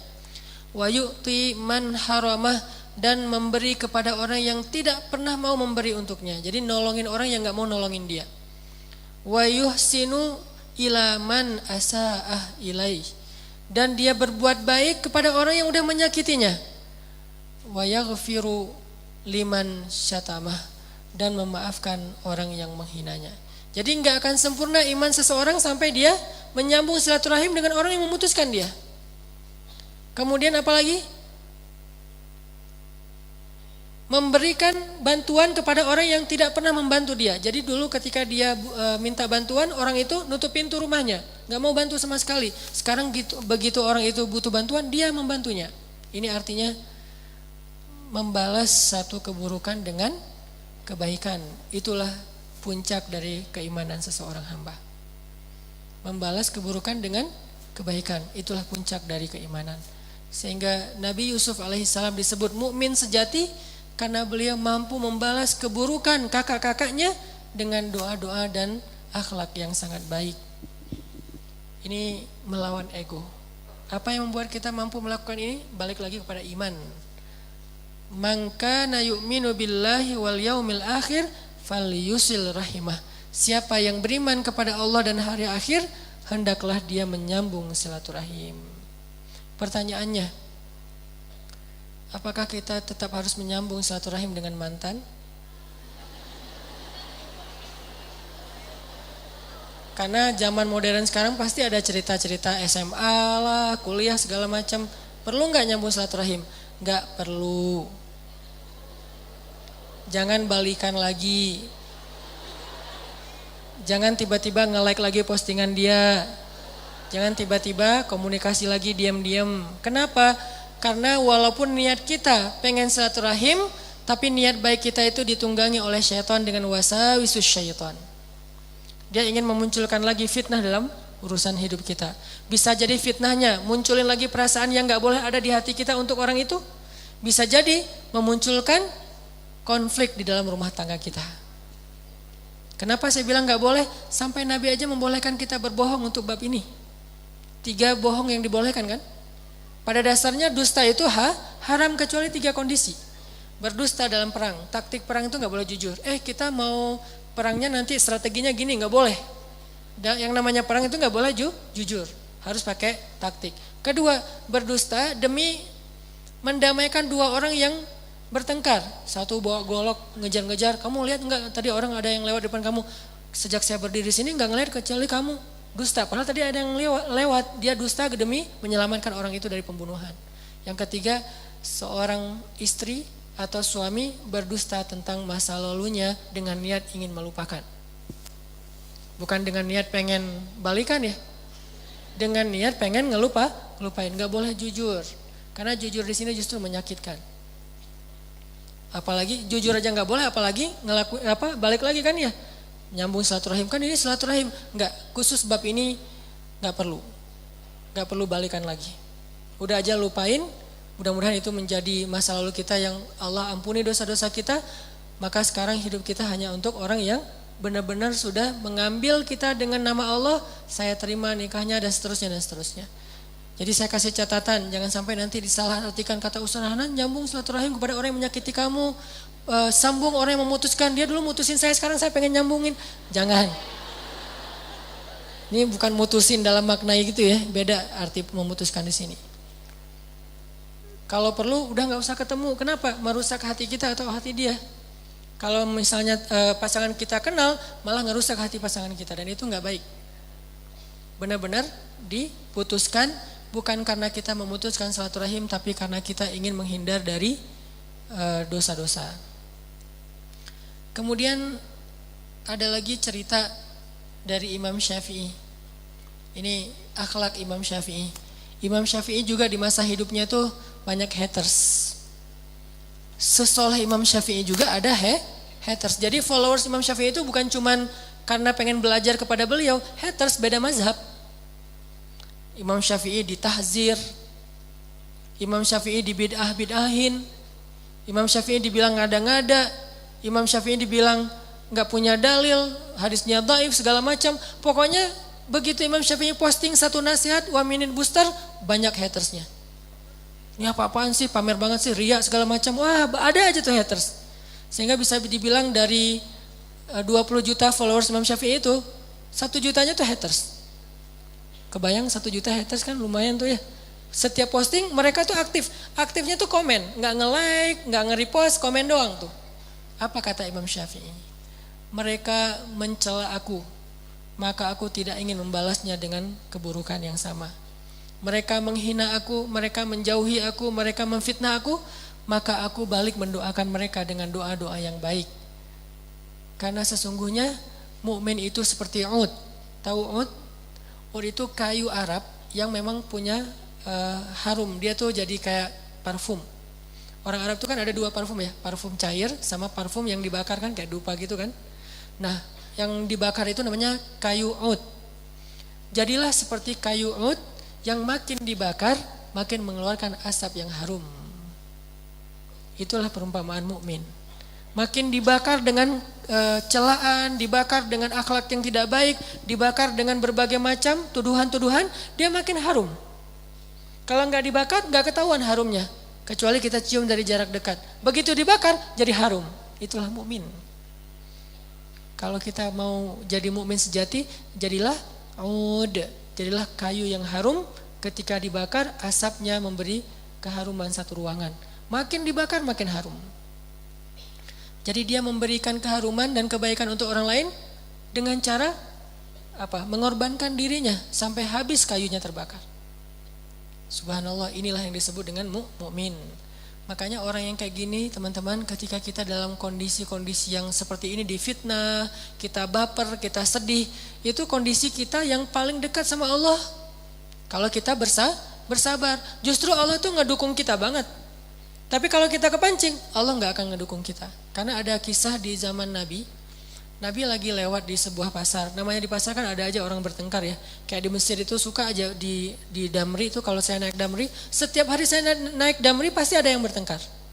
Ya Humar apa segala macam. Humar itu celaan orang Mesir ke temennya, keledai. Kamu tuh keledai segala macam, marah-marah, teriak-teriak. Terus nanti orang di sebelahnya ngedamain dengan bilang sallu ala Nabi, selawat kepada Nabi. Akhirnya dia diam, sallallahu alaihi wasallam. Itu cara mereka ngedamain. Suruh salawat. Kadang-kadang juga lagi marah-marah gitu, ngomel-ngomel, sebelahnya bilang sallu ala Nabi, dia salawat tapi marah juga, sallallahu alaihi wasallam, lanjutin lagi marahnya. Ada yang kayak gitu, ada yang tenang, dimarah-marahin, dipanggil keledai segala macam, dia jawab apa? Emangnya ada keledai selain engkau di sini? Dia bilang, ya keledai kamu. Emangnya ada keledai lain selain kamu di sini? Enggak ada. Ada. Sama aja jawabannya. Kan ini menjebak ya. Kalau dia bilang nggak ada berarti dia keledai. Kalau dia bilang ada, dia juga termasuk keledai. Akhirnya dia bingung, orang pada ketawa satu bus gitu-gitu. Banyak pokoknya kejadian-kejadian orang bertengkar di Damri kalau di Mesir itu banyak. Terutama bulan Ramadan. Karena orang Mesir itu nggak tahan lapar. Jadi kalau siang puasa itu pasti yang bertengkar itu 2 kali lipat lebih banyak kasusnya. Cuman hebatnya mereka bertengkar itu cuman mulut doang, nggak sampai baper di hati. Setelah itu ketawa-ketawa lagi, sampai ada cerita tetangga bacok-bacokan pakai parang itu berdarah-darah setengah jam kayak gitu. Setelah setengah jam saya lihat mereka udah pelukan, ketawa-ketawa, ngopi di depan apartemen gitu. Lah, ini masih berdarah loh, sambil diperban sambil ngopi. Ini orang Mesir. Jadi hati sama sikapnya tuh beda. Sikapnya tuh udah bacok-bacokan, hatinya masih saling mencintai gitu. Nah, ini agak-agak unik nih. Itu terjadi loh di Mesir. Nah, artinya di zaman Nabi itu, Nabi lagi jalan lewat pasar, tiba-tiba Nabi ngelihat 2 orang lagi berselisih. Cuman yang satu ngomel, yang satu diam. Nabi langsung berhenti, ngeliatin dari jauh. Yang satu ngomel terus, yang satu diam aja sambil tersenyum, diam. Makin disenyumin, makin dia ngomel, makin menjadi-jadi kan. Kok kamu senyum sih, nggak marah? Pokoknya ngomel terus. Ya, diam aja. Nabi memperhatikan dari jauh sambil tersenyum. Mulut beliau komat kamit. Lama-lama nggak tahan juga nih yang diomelin. Tadinya awalnya tersenyum, lama-lama dia mulai tegang, lama-lama dia cemberut, lama-lama kepancing lah dia bales. Udah mungkin berapa lama diomelin, akhirnya dia dia balas. Begitu dia balas, Nabi langsung diam, Nabi langsung pergi, wajah Nabi tidak suka. Sahabat yang ikut bareng Nabi nanya, ya Rasulullah kenapa, ada apa? Kata Nabi, tadi ketika dia diam saat diomelin, ketika dia tersenyum, dia bersabar, malaikat ngedoain dia loh di sebelahnya. Jadi kalau kita ada dua orang yang lagi bertengkar nih, yang ngomel itu di sebelahnya ada setan. Ya terusin. Dikomponin sama setan tuh, jadi cheerleadernya gitu. Di sebelahnya yang ngomel. Di sebelah orang yang diomelin kalau dia sabar, di sebelahnya tuh ada malaikat. Sabar ya, udah dipuk sama malaikat teh. Cuman kita gak ngerasa doang tuh, bener-bener malaikat tuh gini-giniin loh. Sabar ya, semoga Allah merahmati kamu, semoga Allah mengampuni dosa kamu. Gitu banget loh malaikat, cuman gak ngerasa. Kalau ngerasa pasti kita kabur.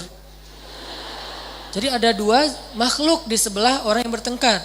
Di sebelah yang ngomel ada jin, setan. Di sebelah yang diomelin kalau dia sabar ada malaikat yang ngedoain dia, ngapuk-puk dia. Dan Nabi melihat, kan Nabi bisa ngelihat sesuatu yang gaib ya. Nabi ngelihat dan Nabi tersenyum. Nabi kagum kepada laki-laki yang tadi sabar. Tapi begitu dia kepancing, malaikat pun pergi meninggalkan dia dan Nabi juga pergi meninggalkan dia. Jadi teman-teman ketika kita rame diomelin orang di jalan, dimaki, dicela segala macam, kalau kita diam langsung dipuk-puk tuh sama malaikat. Dan puk-puknya malaikat tuh dua. Ya Allah rahmati dia, ya Allah ampunilah dia. Kita didoain oleh malaikat. Dan Allah menjatuhkan kasih sayangnya kepada kita. Menurunkan kasih sayang untuk kita. Selama kita berdiri dalam keadaan sabar. Begitu kepancing, malaikat langsung pergi. Gak suka dengan orang-orang kayak gini. Jadi malaikat tadinya udah seneng, udah mulai mention yang lain. Datang nih ada orang soleh nih pada ngumpul. Share location dong biar gua datang cepat gitu. Gak kesasar gitu. Pada ngumpul. Dan itu gak satu malaikat yang datang. Dikerumunin kayak kayak makanan yang kayak gula yang dikerumuni oleh semut. Jadi ada satu butir gula ditaruh di tengah, semut berdatangan tuh. Begitulah malaikat berdatangan kepada orang soleh yang sedang sabar, diam menghadapi omelan orang lain, sikap jahil orang lain. Datang berbondong-bondong malaikat mendoakan dia. Tapi begitu dia kepancing, semut itu langsung pada pergi. Begitu juga dengan orang yang ngomel. Orang yang ngomel itu seperti bangkai yang didatangi lalat. Jadi ada satu bangkai yang bau busuk, lalat langsung berdatangan. Begitu dia istighfar, lalat itu langsung pergi. Jadi dua-duanya didampingi oleh makhluk gaib. Yang satu oleh setan, yang satu oleh malaikat. Makanya ketika kita dalam kondisi dizolimi, itu kesempatan kita tuh untuk bisa mendapatkan kebaikan dari Allah, kebaikan dari malaikat. Bahkan kalau ada Nabi, kebaikan dari Nabi. Karena Nabi komat kami ternyata ngedoain juga. Kenapa Nabi ikut ngedoain? Karena Nabi ngelihat malaikat mendoakan. Nabi itu pokoknya ngegeng banget lah sama malaikat. Kan Nabi sama malaikat itu sering kayak nongkrong bareng gitu kan. Nabi itu sama Jibril teman-teman, itu kayak soulmate-an banget loh. Kan Jibril kalau turun menemui Nabi itu berwujud seperti seorang cowok keren. Fatamatsala laha basyaran sawiyan. Maka Jibril pun menjelma sebagai seorang laki-laki yang sangat sempurna. Nah, Nabi itu kalau misalnya Jibril telat datang, Nabi itu suka ngelihat ke langit. Jadi keluar dari rumah, lihat ke langit, mana ya kok gak ada tanda-tanda Jibril datang gitu. Gak ada tanda-tanda sama sekali. Terus besok datang lagi ke tempat yang luas gitu ngelihat ke langit. Pernah Nabi berhari-hari gak ketemu Jibril dan kangen banget sama Jibril. Mau ditelepon gak punya nomornya. Susah kan Jibril gak pakai handphone.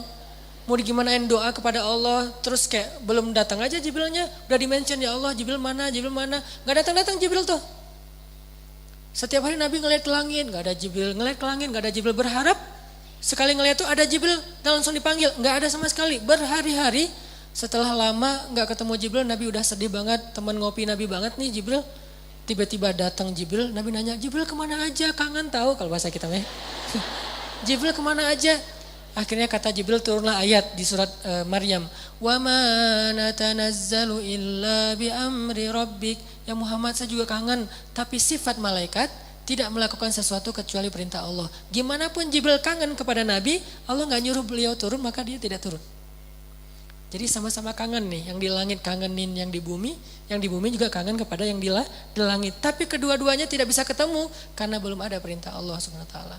Wa ma natanazzalu illa bi amri rabbik. Kami tidak turun kecuali dengan perintah Allah ya Rasulullah. Walaupun kangen sebetulnya. Jibril ada emosi? Ada. Suka benci ada di hati Jibril. Cuman suka dan benci Jibril itu sesuai dengan kehendak Allah, taat. Jadi teman-teman kalau kita misalnya lagi digituin, berarti kita ada kesempatan nih didampingin malaikat. Diam aja, jangan kepancing. Begitu kepancing, berarti kita harus langsung berimajinasi, oh aduh malaikat pergi nih. Ini kondisi kita memaafkan. Apalagi kalau kita udah maafin, lebih banyak lagi malaikat yang datengin kita. Langsung jadi selebgram langit tuh. Para malaikat langsung pada nge-repost, langsung pada ngomongin, kemarin tuh ada hamba Allah yang luar biasa loh. Dia itu dizolimi tapi maafin. Sehingga para malaikat tuh jadi kayak, tiba-tiba kita jadi terkenal di antara para malaikat. Siapa namanya, dimension satu dengan yang lain. Sehingga lama-lama ketika nanti ketemu di akhirat, oh ini orangnya minta tangan, foto. Kenapa? Udah terkenal duluan di bumi. Itu terjadi teman-teman di langit, bukan sekaku di langit itu hening-hening aja, nggak ada kejadian apa-apa. Enggak, di langit itu lebih heboh daripada di bumi. Kalau di bumi aja ada gosip, trending topik segala macam. Di langit lebih dari itu loh. Ada gosip-gosip kebaikan, siapa yang baru saja memaafkan, siapa yang baru saja melakukan kebaikan itu terkenal di langit, diomongin oleh para malaikat. Kan malaikat itu membawa amal kita tuh pagi dan petang ya. Dan mereka ngelintasin pintu-pintu langit. Setiap pintu langit yang dilintasin itu malaikat nanya, ada apa? Ada yang update yang heboh-heboh enggak? Disampaikan terus diomongin di langit pertama. Naik ke langit kedua diomongin di langit kedua sampai kepada Allah. Semua langit membicarakan orang tersebut coba. Mungkin di dunia followers kita cuma berapa belas orang doang. Tapi di akhirat atau di langit, wah para malaikat kenal banget sama kita. Kalau kita menjadi orang yang sabar, diam, memaafkan. Ini melawan ego yang kedua. Dan yang ketiga, melawan ego untuk menerima nasihat. Karena salah satu yang menyebabkan kita menolak nasihat itu adalah ego. Merasa gengsi.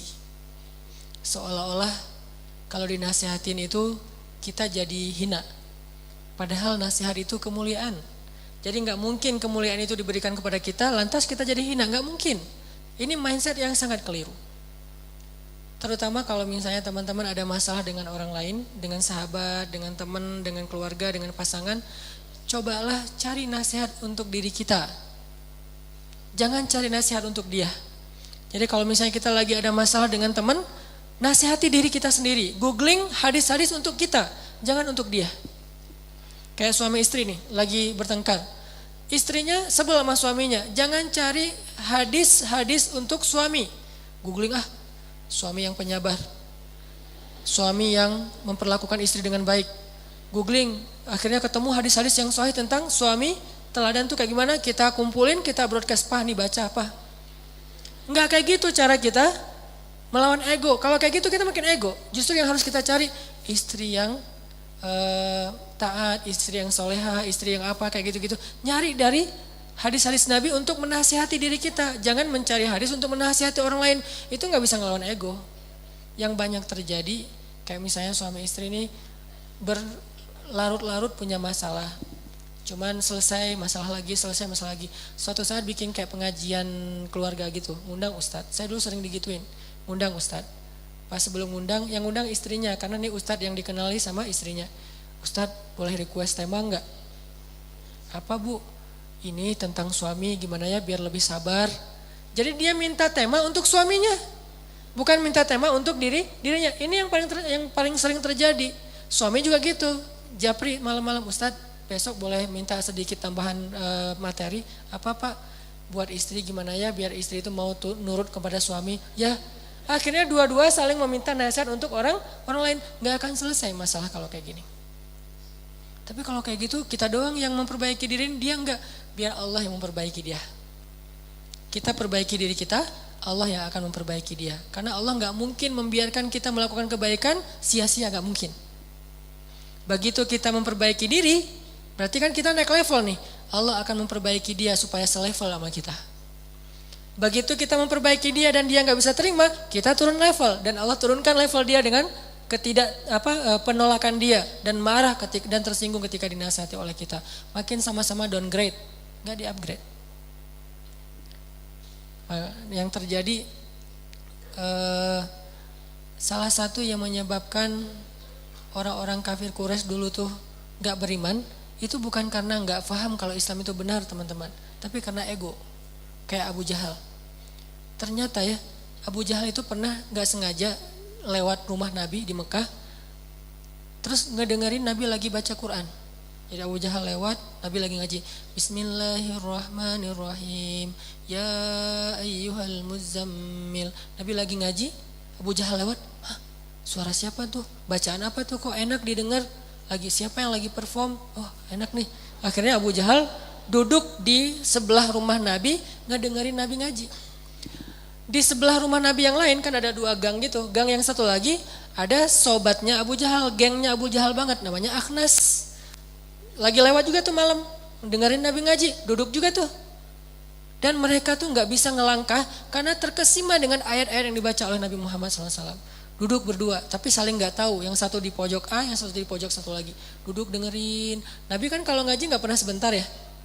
Dan nggak pernah ngaji di aplikasi handphone kepotong sama WA, terus akhirnya chat dulu, ngaji lagi. Kan itu mah kita banget lah ya. Makanya salah satu ujian pakai aplikasi di handphone tuh ngajinya nggak khusyuk. Tadi niatnya 1 juz nih malam nih, akhirnya cuma 1 lembar, sisanya chat yang 1 juz. Kalau ngajinya Quran insya Allah gak akan kegoda. Nah, Nabi itu kalau ngaji itu 1 juz, 2 juz lama. Dan walaupun Nabi ngajinya lama, Akhnas dan Abu Jahal gak beranjak sama sekali dari tempat duduk mereka. Dengerin sampai tengah malam. Pas Nabi udah sadaqallahul azim, mereka baru pergi. Pas pergi di perempatan jalan ketemu, Akhnas dari mana? Enggak dari mana-mana. Abu Jahal dari mana? Enggak. Dari Muhammad ya. Dah jangan bilang-bilang ke siapa-siapa ya, malu tahu gitu. Akhirnya pulang aja. Oke, diam-diaman. Besok ternyata mereka tuh hatinya terpanggil. Abu Jahal, mudah-mudahan malam ini Muhammad baca syair-syair itu lagi, gue pengen denger, asik soalnya. Datang aja Abu Jahal ke rumah Muhammad. Kalau sekarang sengaja, kalau tadi nggak sengaja, sekarang sengaja duduk di pojok yang semalam dengerin. Kok Muhammad belum ngaji aja? Pas Nabi Muhammad ngaji, nah ini mulai nih performnya nih, mudah-mudahan lama nih. 1 album gitu kan, dengerin. Pas dibaca Nabi Muhammad tuh Abu Jahal gini-gini. Terus kayak ikut nyanyi gitu, apa kayak Coldplay konser gitu kan, ikut nyanyi bareng gitu kan ya. Ini ikut nyanyi juga, ikut bacain juga syair-syair. Ini bagus banget nih syairnya, luar biasa. Akhnas juga terpanggil hatinya, duduk di pojok yang semalam. Pas pulang, beres pulang ketemu lagi di perempatan. Akhnas, kok kamu lewat di sini lagi? Nah, Abu Jahal ngapain? Akhnas, iya ya. Bagus juga ya syair-syairnya. Ya gimana dong kita beriman aja? Jangan, kata Abu Jahal. Kenapa? Kalau kita beriman nanti apa kata orang-orang? Berarti Abu Jahal jadi pengikutnya Muhammad. Yang selama ini Abu Jahal itu adalah pemimpin kaum, sekarang malah jadi pengikut suatu pemimpin kaum. Gengsi. Itu yang menyebabkan Abu Jahal tidak beriman. Bukan dia gak ngerti. Dia ngerti banget kebenaran Islam. Buktinya dalam kesempatan yang lain pernah lagi tuh Abu Jahal terkesima dengan bacaan Nabi di surat An-Najm. Nabi lagi sholat depan Ka'bah, Allahu Akbar, terus baca. Waktu itu sholat boleh jahar walaupun siang. Wan najmi idza hawa ma dhalla sahibukum wa ma ghawa. Abu Jahal ngedengar Nabi ngaji langsung duduk di depan Ka'bah. Terus orang-orang dengar Nabi ngaji, semuanya pada duduk sehingga Ka'bah waktu itu tuh kayak sekarang dipenuhi oleh orang-orang yang mendengar tilawah Nabi Muhammad SAW. Penuh. Semuanya pada dengerin Nabi sholat sambil baca keras. Kemudian setelah selesai surat An-Najm dibaca dan mereka terkesima banget. Akhir dari surat An-Najm itu kan ayat sajadah ya, sujud tilawah. Nabi setelah selesai membaca surat An-Najm sujud. Lalu serentak semua yang mendengar itu ikut sujud termasuk Abu Jahal, bayangin. Saking terkesimanya, wasjud, Allah suruh sujud, maka semuanya ikut sujud. Termasuk Abu Jahal sujud, seluruh Mekah sujud. Lewatlah musafir. Musafir lewat ngelihat kota Mekah semuanya sujud, mereka beranggapan ternyata Mekah semuanya sudah beriman kepada Muhammad. Berangkatlah musafir ini ke Habasyah, ngasih tahu ke Ja'far kalau orang Mekah semuanya sudah beriman. Karena itulah kemudian Utsman pulang lagi ke Mekah. Utsman bin Affan. Lalu Nabi sujud lama, mereka sujud lama. Nabi bangkit dari sujud, Allahu Akbar, ruku, tahiyat, assalamualaikum, mereka masih sujud. Bayangin, Nabi bangkit dari sujud, Nabi ruku, Nabi sujud, Nabi tahiyat, mereka masih sujud. Satu Mekah. Begitu selesai Nabi tahiyat, ngelihat pada sujud, tahiyat lagi sujud, Nabi bertakbir, Allahu Akbar, apakah kalian sudah beriman? Baru sadar mereka, bangkitlah Abu Jahal dari ketidaksadarannya. Tidak, saya disihir, pergi Abu Jahal. Lihat, artinya dia tuh udah tahu kebenaran Islam. Kenapa nggak mau ngakui? Gengsi. Sehingga kata Nabi, sombong itu ada dua. Satu, menolak nasihat. Kedua, merendahkan orang lain. Itu arti sombong. Gengsi, ego, sombong itu saudara kembar. Satu, menolak kebenaran atau nasihat. Yang kedua, merendahkan orang lain. Makanya jangan sampai kita punya kemiripan dengan orang-orang yang punya ego dalam menerima nasihat tadi. Ego untuk menerima nasihat. Kalau kita ada kemiripan, berarti ada masalah besar yang kita hadapi dalam hati kita. Fi qulubihim maradun. Di dalam hati mereka ada penyakit. Dan gimana mengobati penyakit ini? Tajdidul iman, perbaharui lagi iman kita, perbaharui lagi iman kita. Gak apa-apa dapat nasihat, bahkan itu kebaikan. Harusnya kalau kita sadar, nasihat itu adalah hadiah yang paling berharga. Kalau dinasihatin bilang makasih harusnya. Cuman kan kadang-kadang butuh waktu untuk bisa kayak gitu ya. Kalau gak bisa makasih pun minimal kita gak usah baper, biasa aja. Kalau lebih keren lagi, makasih malah. Nasihatin lagi. Sampai Nabi mengatakan, kalau ada orang yang meminta nasihat dari kamu, maka hukumnya wajib menasihati dia. Karena nasihat itu hak orang yang beriman. Jadi kalau misalnya kita ketemu dengan teman kita nih sesama mukmin, kasih nasihat buat aku dong. Berarti kita wajib menasihati dia. Apa aja, sesederhana apapun. Banyak-banyak istighfar ya. Iya insya Allah. Dan orang yang menerima nasihat, ya kok gitu doang sih, jangan gitu. Karena nasihat itu walaupun sederhana, tetap berharga. Bahkan kata Nabi, ambillah nasihat walaupun keluarnya dari lisan seorang budak Habasyah. Kan sederhana banget kalau budak nasihatin. Tetap ambil karena itu sangat berharga. Apalagi dari orang berilmu, dari orang tua, dari pasangan, dari sahabat yang lebih soleh dari kita, ambil. Dan jangan menolaknya. Mudah-mudahan udah ada berapa nih? 3 ya? 3 kasus dalam melawan ego ini bisa kita praktekin dalam kehidupan kita bermuamalah sehari-hari. Yang pertama, jangan malu untuk meminta maaf. Karena Nabi aja yang lebih soleh dari kita dan gak melakukan kesalahan fatal, belajar memaafkan seperti Yusuf alaihissalam. Karena sesungguhnya memaafkan itu amalan yang paling berharga di sisi Allah nanti di akhirat. Kadang cuma dengan itu doang seseorang masuk surga walaupun dosanya banyak. Dan yang ketiga, ambil nasihat karena nasihat itu adalah sesuatu yang sangat berharga. Mudah-mudahan ini bermanfaat. Nanti kita kembangkan lagi dalam sesi tanya jawab insyaallah. Barakallahu li wa lakum.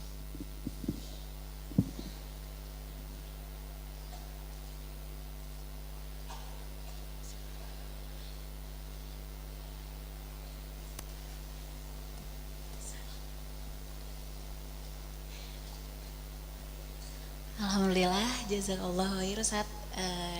Ini ada beberapa pertanyaan dari jamaah yang sudah kita seleksi. Mau Ustaz yang bacakan atau saya yang bacakan aja? Pertanyaan pertama, Ustadz, bagaimana jika di dalam taklim atau komunitas mengendalikan keegoan anggotanya yang ingin tampil atau ingin eksis sebagai keadaan taklim atau sehingga keadaan taklim atau komunitas tidak nyaman dan tidak menyenangkan lagi atau sulit untuk memberi nasihat juga. Apakah harus bertahan atau left group?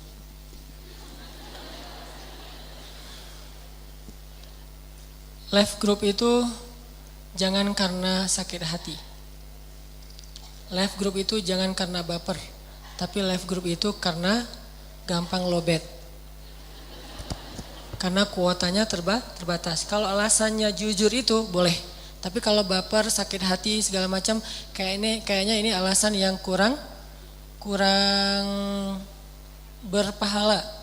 Malah cenderung jadi kita kayak memutuskan silaturahim dan nggak siap dengan kekurangan orang lain. Dan Nabi bilang apa teman-teman? Al-mu'minul ladzi yukhalitun nas wa yasbir ala adahum khairun minal mu'minil ladzi lam yukhalitin nas wa lam yasbir ala adahum. Mukmin yang bergaul dengan banyak orang dan bersabar atas gangguan mereka lebih baik daripada mukmin yang tidak mau bergaul dengan siapapun dan tidak sabar atas gangguan mereka. Dua-duanya mukmin nih, cuman yang bergaul dan sabar itu lebih utama daripada yang tidak mau bergaul karena nggak sabar. Karena ketika kita bergaul dengan orang pasti akan banyak masalah-masalah yang gak nyaman di hati kita tuh pasti ada aja tuh. Kenapa? Karena kita berorganisasi, berjamaah, berkomunitas dengan manusia, bukan dengan malaikat. Kita ini kumpulan manusia, bukan kumpulan malaikat. Kumpulan malaikat aja ada perbedaan pendapat. Pernah malaikat beda pendapat? Pernah dengar ceritanya malaikat beda pendapat? Pernah, cuman kita nggak ngeh. Cerita ketika ada seorang pembunuh yang membunuh 100 orang, terus dia meninggal di tengah jalan, datang 2 malaikat beda pendapat kan? Yang satu bilang dia nih neraka nih, kata yang kedua enggak, dia nih surga, kan dia udah tobat, tapi dia belum beramal, tapi kan udah tobat. Berbeda pendapat. Malaikat coba beda pendapat, nabi berbeda pendapat. Pernah 2 nabi dua-duanya beda pendapat. Siapa? Anak dan ayah lagi, Sulaiman dengan Daud. Dua-duanya nabi, dua-duanya satu keluarga, ayah dengan anak, tapi berbeda pendapat. Terjadi. Sahabat berbeda pendapat, terjadi juga. Suami istri berbeda pendapat, nabi dengan istrinya, terjadi. Dan itu manusia, dan itu realitas. Tidak perlu heran dengan hal-hal yang kayak gitu. Kalau kita cari nanti grup yang lain yang gak ada orang kayak gitu, pasti gak akan ketemu. Ketemu lagi yang kayak gitu. Kenapa ya semua grup ada yang kayak gini? Emang kayak gitu. Dan kita juga mungkin di sisi orang lain ada juga masalah, walaupun bukan masalah itu, ada masalah lain yang kekurangan kita. Toh kenyataannya kita punya banyak kekurangan. Jadi jangan left group gara-gara masalah kayak gitu. Tapi kalau left group, maaf ya, kuota saya terbatas, HP saya sering lowbat. Oke, ini masalah teknis. Ini masalah modal. Bukan masalah ini. Tapi kalau gara-gara baper kayaknya nggak tepat. Bersabarlah. Solusi yang kedua, kalau ini adalah organisasi dakwah, maka wajib tarbiyah. Wajib tarbiyah, karena yang bisa menetralisir potensi-potensi kayak gini atau meminimalisir adalah materi-materi tarbiyah. Tarbiyah itu apa? Ngaji dengan satu guru yang terkurikulum. Dan kurikulum untuk masalah gini ada di dalam materi tazkiyatun nufus. Dan itu penting banget, tazkiyatun nufus, membersihkan jiwa. Karena kalau kita nggak belajar membersihkan jiwa, ketemu orang lain yang ada adalah masalah baru. Alih-alih kita ngurus umat, malah sibuk dengan urusan di dalam internal kita. Jadi 2, 1 bersabar, jangan left group, jangan pecah, jangan bikin yang baru sendiri. Yang kedua, tarbiyah, itu solusi paling konkret dan penting. 2 itu. Berarti jawabannya dengan bersabar dan tarbiyah. Ya. Pertanyaan kedua, Ustadz, mengapa di kelompok kajian fitnah justru lebih besar? Bagaimana menyikapinya? Fitnah. Mungkin cobaan. Di kelompok kajian, saya rasa justru sebaliknya. Di kelompok kajian itu, kalau kita ada masalah menyelesaikannya lebih gampang. Kenapa lebih gampang? Karena kita sama-sama belajar. Kecuali niat kita bukan belajar. Kecuali niat kita kayak mungkin datang ke situ hanya sekedar ngisi waktu luang, hanya pengen ketemu temen, hanya pengen dapat entertain, hiburan dari ceramah mungkin. Tapi kalau niat kita benar-benar pengen belajar, saya yakin akan mudah sekali menyelesaikan masalah kayak gitu. Terjadi ya, nggak usah di zaman kita. Di zaman terbaik para sahabat aja terjadi. Sahabat-sahabat senior rame banyak kasusnya. Cuman tetap bisa diselesaikan. Saya nggak percaya kalau di kelompok kajian itu justru masalahnya lebih berat daripada di tempat kita reunian. Kayaknya enggak deh. Karena di kajian kan tadi kita sama-sama belajar Islam ya. Kalau reuni mungkin kita lagi datang dengan ada yang nunjukin status, ada yang datang dengan memperlihatkan, memamerkan kekayaannya, ngomongin tentang karir, itu kayaknya lebih gampang deh untuk bisa bikin kita baper. Tapi kalau kajian yang diomongin apa? Ayat, hadis, nasihat, iman, akhirat, mau kelas dari mana? Kecuali datang ke kajian yang diomongin materi reuni. Jadi forumnya kajian, kontennya reuni beda. Tapi kalau forumnya kajian, kontennya kajian, insya Allah nggak akan sampai terlalu berat lah. Sehingga kita coba jaga adab-adab. Nah ini solusinya adalah jagalah adab-adab majelis ilmu. Belajar nanti adab majelis ilmu itu apa aja, sampai masalah yang sepele kayak misalnya kalau kita datang ke majelis ilmu, kalau bisa terutama buat kalau misalnya kita nggak campur laki dan perempuan, berwudu, kemudian sholat sunnah 2 rakaat, kemudian pakai parfum, kemudian kalau misalnya laki-laki nih ya pakai parfum dan saling membagi-bagi parfum gitu. Kenapa? Karena majelis ilmu itu taman-taman surga dan disunnahkan wangi khusus buat laki-laki. Kalau perempuan nanti beda-beda lagi nanti mazhabnya. Yang jelas adabnya sampai segitu. Belum lagi nanti dengarkan kajian itu dengan niat bahwa saya ingin memperbaiki diri. Bukan mendengar kajian dengan niat untuk mendapatkan satu dalil baru menjudge saudara kita. Nah bener kan nih kata Ustaz nih, persis kayak kemarin yang saya pernah ngalamin. Bukan, untuk diri sendiri. Jangan dapat ilmu buat orang lain, tapi carilah ilmu buat diri kita sendiri. Kalaupun masih terjadi juga, itu hal yang sangat wajar, biasa. Sampai di zaman Utsman bin Affan itu kalau mau masuk ke pengajian, istighfar. Kenapa? Karena kalau kita nggak istighfar, ilmu itu susah masuk ke dalam hati kita. Dalam Islam mencari ilmu itu bukan dengan menghafal. Cari ilmu itu dengan meyakini, beriman. Dan caranya kita harus membersihkan diri dulu dari dosa-dosa. Sampai ada kasus saya pernah cerita mungkin, Utsman lagi bikin taklim di masjid. Tiba-tiba datang seorang murid dari luar masjid, nggak sengaja laki-laki nih, pas dia mau masuk masjid ngelihat aurat seorang perempuan yang rambutnya kelihatan gara-gara jilbabnya kesingkap angin. Dia ngelihat, kan sekilas nih. Akhirnya dia ngerasa itu bukan dosa dan gak beristighfar. Masuk aja ke dalam masjid, duduk. Begitu dia baru duduk, Utsman yang lagi ceramah ngomong, kenapa ada yang datang ke dalam majelis kita sedangkan di matanya masih ada bekas dosa. Utsman tahu, padahal Utsman tadi gak ngelihat, gak ngalamin. Orang ini kaget, ya Amirul Mukminin, wahai Utsman, bagaimana anda tahu apa yang saya alami di luar masjid? Memangnya sudah turun wahyu kepada engkau setelah Rasulullah? Apa kata-kata Utsman? Ittaqu farasatal mu'min. Hati-hatilah dengan firasat orang yang beriman. Farasah bahasa Arab, jadi bahasa Indonesia firasat. Orang beriman yang hatinya bening itu punya kepekaan yang luar biasa.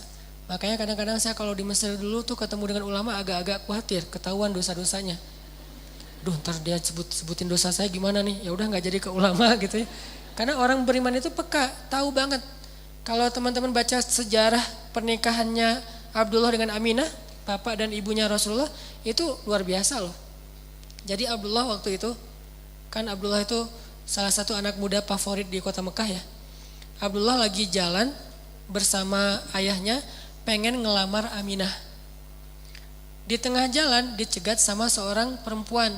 Perempuan ini sangat tinggi ilmunya, saudarinya Warokoh. Warokoh itu adalah sepupunya Khadijah. Keluarga besar Warokoh ini semuanya orang-orang yang berilmu. Perempuan ini mencegat Abdullah dan mengatakan, ya Abdullah, nikahi aku maka akan aku berikan untukmu 100 onta. Karena Abdullah dulu pernah disembelih pernah mau disembelih dan gantinya 100 onta. Ya Abdullah, nikahi aku kata cewek ini, maka akan aku berikan untukmu 100 onta.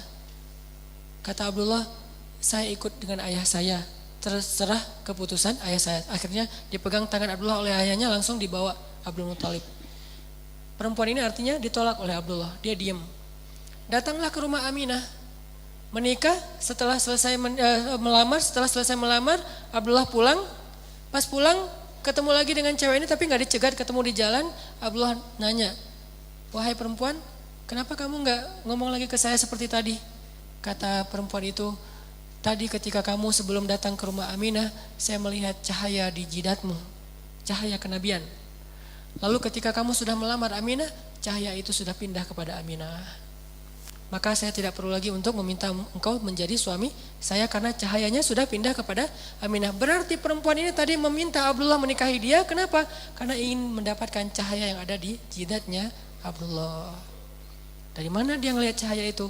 Farasah, firasat. Gimana seseorang punya firasat yang luar biasa? Karena kebeningan hatinya. Begitu juga dalam ilmu. Kita akan mengerti sesuatu yang sangat tersimpan dalam satu teori ilmu. Itu bukan dengan menghafal, bukan dengan menalar, tapi dengan istighfar. Begitu kita duduk dalam majelis ilmu, astagfirullah, astagfirullah, astagfirullah, kita akan mengerti lebih daripada orang lain yang sama-sama mendengar. Itu beda banget loh. Sehingga dalam majelis ilmu, kalau kita justru menambah dosa, pasti ilmu itu tidak akan jadi apa-apa buat kita. Ini rahasia mencari ilmu dalam konsep Islam. Itu. Selanjutnya, Bagaimana cara memaafkan seorang ayah yang menelantarkan anaknya dari kecil dan baru hadir kembali ketika anak sudah dewasa? Nggak gampang pastinya. Kalau kita rasain, pasti nggak akan mudah hilang rasa itu di hatinya. Toh Nabi SAW juga butuh waktu kan untuk melakukan itu. Ketika Nabi bertemu dengan pembunuh Hamzah, siapa namanya, Wahsy. Ketika Nabi membebaskan kota Mekah, lalu Wahsy datang menghadap Nabi pengen masuk Islam. Nabi ngelihat Wahsy langsung teringat dengan wajah Hamzah. Ngelihat Wahsy langsung teringat dengan adegan ketika Wahsy melemparkan tombak tepat di jantungnya Hamzah. Dan Hamzah itu buat Nabi udah seperti ayah, udah seperti sahabat, udah seperti orang dekat banget. Walaupun Hamzah itu hanya berstatus paman buat Nabi, tapi lebih dari ayah. Sehingga Nabi kemudian tersenyum kepada Wahsy, menerima Islamnya Wahsy, tapi mengatakan, Wahsy, kalau saya boleh minta, tolong jangan ketemu saya dulu. Jagalah jarak kamu dengan saya nggak bisa ketemu kamu. Bukan Nabi masih marah kepada Wahsy, bukan Nabi masih dendam kepada Wahsy, bukan. Secara fitrah manusia, perasaan beliau secara manusia biasa, beliau tuh kalau ngelihat Wahsy selalu teringat Hamzah. Kadang ada cerita-cerita masa lalu kita, mungkin ayah pernah menyakiti ibu di depan kita, dan adegan itu nggak bisa kita lupain. Sehingga ketika ayahnya sudah berubah, kadang-kadang muncul lagi adegan itu. Kita tetap harus berusaha untuk melupakan, berusaha untuk bisa menetralisir perasaan, tapi itu kadang-kadang di luar kemampuan kita muncul. Maka yang kita lakukan adalah apa? Maafkan, itu adalah kewajiban kita. Menyambung silaturahim itu adalah kewajiban kita. Sedangkan perasaan yang tidak mampu kita kendalikan, la yukallifullahu nafsan illa wus'aha. Allah tidak membebani kita kecuali sebatas kemampuan kita. Ada perasaan yang nggak sanggup kita lupain sekaligus, tapi kita harus terus berusaha. Cuman nggak bisa sekaligus. Karena setelah beberapa saat akhirnya Nabi menerima Wahsy. Tapi butuh waktu. Kadang kayak gitu juga. Saya nggak ngomong ideal terus perfeksionis, instan, enggak.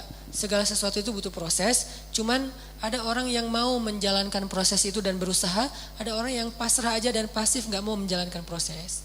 Kalau yang sudah menjalankan proses, walaupun dia butuh waktu, Allah mengatakan la yukallifullahu nafsan illa wus'aha. Tapi kalau yang pasif, pasrah, enggak mau ngejalanin proses, berarti dia zalim terhadap dirinya dan orang lain.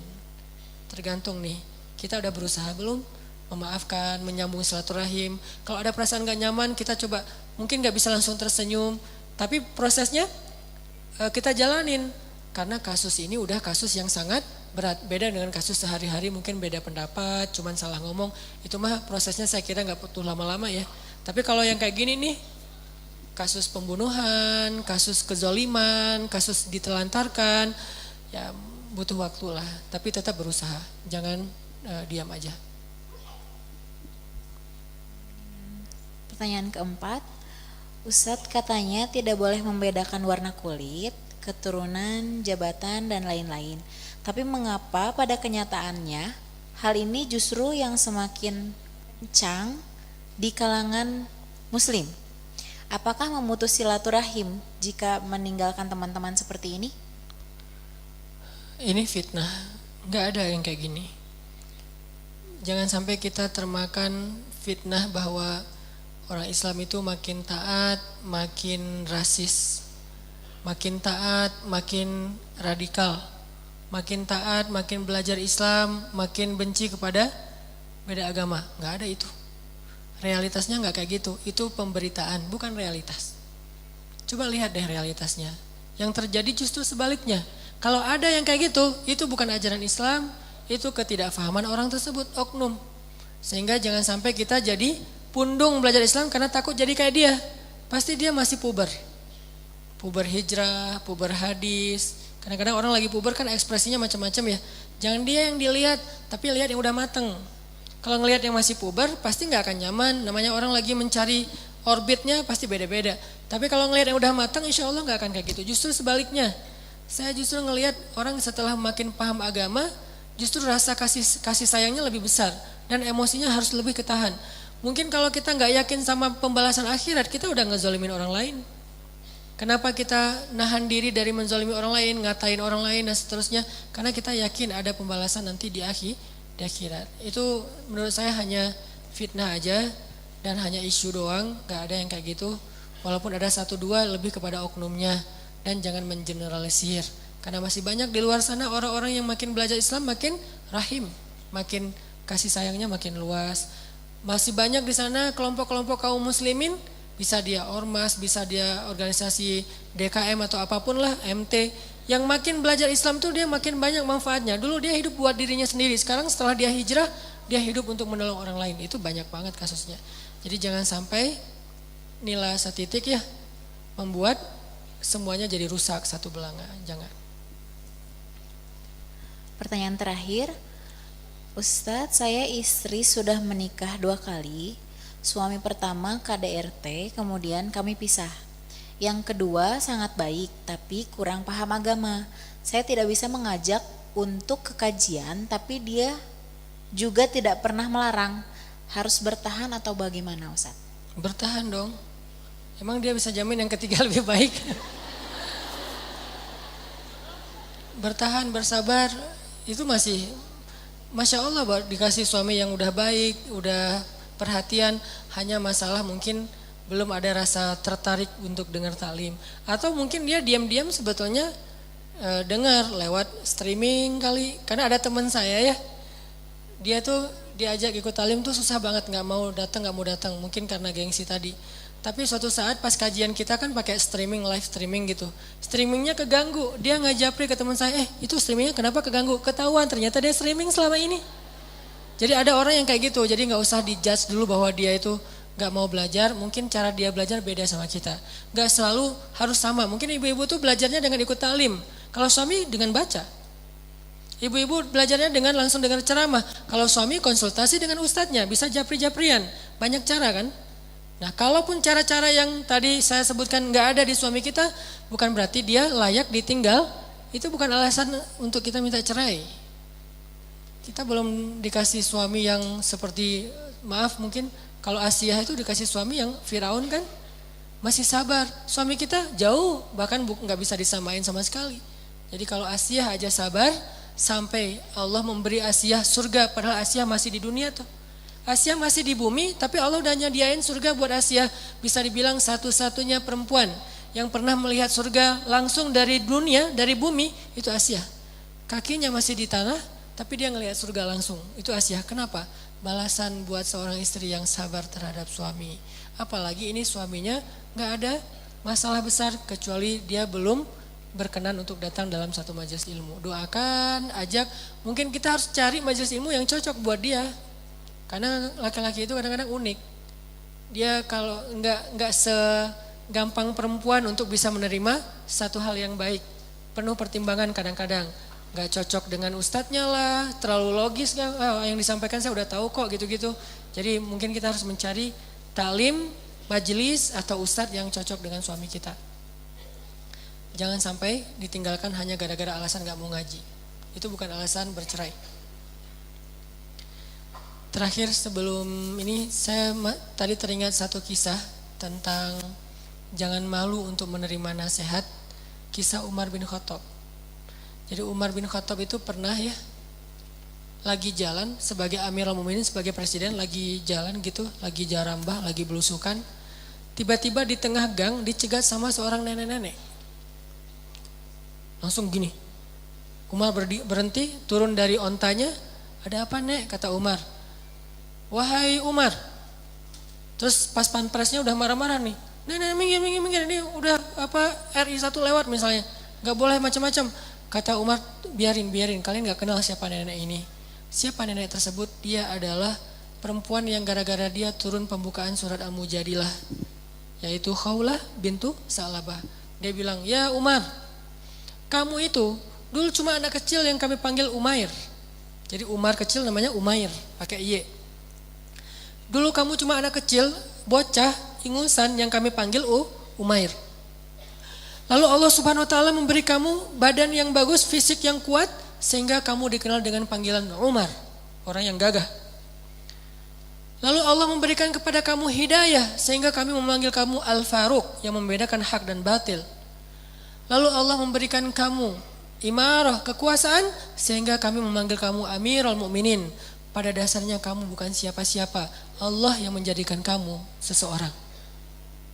Baik Nek, baik. Akhirnya pergi Umar. Orang-orang bertanya, ya Amirul Mukminin siapa dia? Dialah perempuan yang karena dia turun ayat Al-Quran, yang karena dia suaminya dimarahi oleh Allah, yang karena dia Allah memperbaiki fatwa Rasulullah yang waktu itu keliru. Ini artinya buat seorang Umar, tahulah nasihat sederhana banget kan ya. Nggak mungkin juga Umar jadi sombong, jadi sok pamer, jadi gaya mentang-mentang jadi presiden. Enggak, tapi walaupun yang dinasihati oleh ibu itu bukan kesalahan Umar nggak kayak gitu, tetap Umar menerima. Kadang-kadang kan kalau kita dinasihatin dan kita nggak ngerasa kayak gitu, kita nggak bantah ya. Enggak kok, saya nggak kayak gitu, enggak. Nasihat, walaupun kita nggak ngerasa kayak gitu, terima aja. Karena nasihat itu bukan tuduhan. Kecuali ibu ini mengatakan, Umar kamu sombong, baru Umar akan tabayun. Tapi kan ibu itu nggak bilang Umar sombong kan. Ibu itu hanya mengingatkan Umar supaya tidak sombong, maka terima aja. Kadang-kadang kita ketika dinasehati ngerasa disalah-salahin. Kecuali jelas-jelas dia menuduh, menjudge, baru kita akan mentabayun, klarifikasi saya nggak kayak gitu.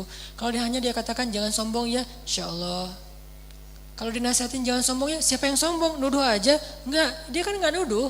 Dia cuma bilang jangan sombong. Kita beribadah, tilawah terus posting, jangan riya ya. Ini bukan riya. Kan kita nggak dituduh, dia cuma bilang jangan riya. Kecuali dia bilang riya tuh, dasar lo riya, riya banget sih. Nah ini tuduhan, judgement. Tapi kalau dia bilang awas hati-hati ya jangan riya, insya Allah. Terima nasihat. Umar dibilang jangan sombong wahai Umar. Insya Allah ibu, insya Allah nek gitu. Pergi aja, nggak sama sekali rasa sakit hati. Ini iman Umar bin Khattab. Terus minta maaf juga kayak gitu ketika Umar menfatwakan ada kasus jadi cowok-cowok jomblo di Madinah demo. Bawa spanduk pakai hashtagnya turunkan harga mahar. Karena dulu harga mahar naik terus setiap tahun. Naik 500 rupiah, 1000, terus saja. Begitu harga mahar naik, maka jumlah jomblo bertambah. Jadi populasinya berkembang pesat gitu. Nah datanglah mereka ngedemo Umar, bawa spanduk dengan hashtag turunkan harga mahar. Akhirnya ketika habis sholat, Umar mengumumkan keputusan presiden gitu. Mulai sekarang saya putuskan harga mahar cuma sekian. Ditetapkan angkanya maksimal. Siapa yang meminta harga di atas itu, maka sisanya dikembalikan kepada Baitul Mal. Tiba-tiba seorang ibu ngangkat tangan, ya Amirul Mukminin, saya protes. Kata Umar, kenapa? Allah berfirman di dalam surat An-Nisa, jika kalian sudah memberikan mahar kepada perempuan, maka itu sudah menjadi hak dia. Janganlah kalian mencari-cari cara untuk meminta kembali atau mengambil harta dengan cara yang tidak baik. Bagaimana Anda meminta mahar dari perempuan yang sudah diberikan, lalu dikasih kepada Baitul Mal sementara Allah melarangnya? Apakah Anda ingin melakukan kezaliman kepada perempuan? Langsung Umar nunduk, kemudian Umar mengatakan, perempuan itu benar, laki-laki ini salah. Ini namanya melawan ego. Perempuan itu benar, laki-laki ini salah. Langsung merendah, gak mau menyebut saya Amirul Mukminin, tapi laki-laki. Perempuan itu benar, laki-laki ini salah. Banyak orang yang lebih mengerti ilmu agama daripada Umar bin Khattab. Wahai kaum muslimin, tenang, saya ralat. Diralat langsung. Mulai sekarang saya hanya menghimbau, jangan tinggi-tinggi maharnya, kasihan laki-laki itu banyak yang jomblo loh, udah pada demo gitu. Udah gak jadi keputusan lagi presiden, bukan lagi peraturan, hanya himbauan. Tapi di sini kan kelihatan Umar itu orangnya terbuka banget kan, lapang dada banget, ditegur di depan umum, diposting di media bahwa presiden ini salah, Umar ngakuin. Gak ada yang satupun yang disakiti, ditangkap atau apa enggak. Karena Umar bin Khattab mukmin yang lapang dada, yang bisa melawan dan meredam egonya. Mudah-mudahan kita bisa seperti itu insya Allah.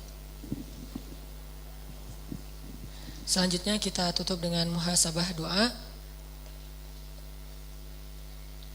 Insya Allah saya selalu meminta kalau kita lagi berdoa bareng-bareng kayak gini, jangan lupa doain saudara-saudara kita yang sedang terzolimi menjadi korban perang di Suriah, di Palestina, di Irak, Rohingya, Yaman, dan negeri-negeri yang lain.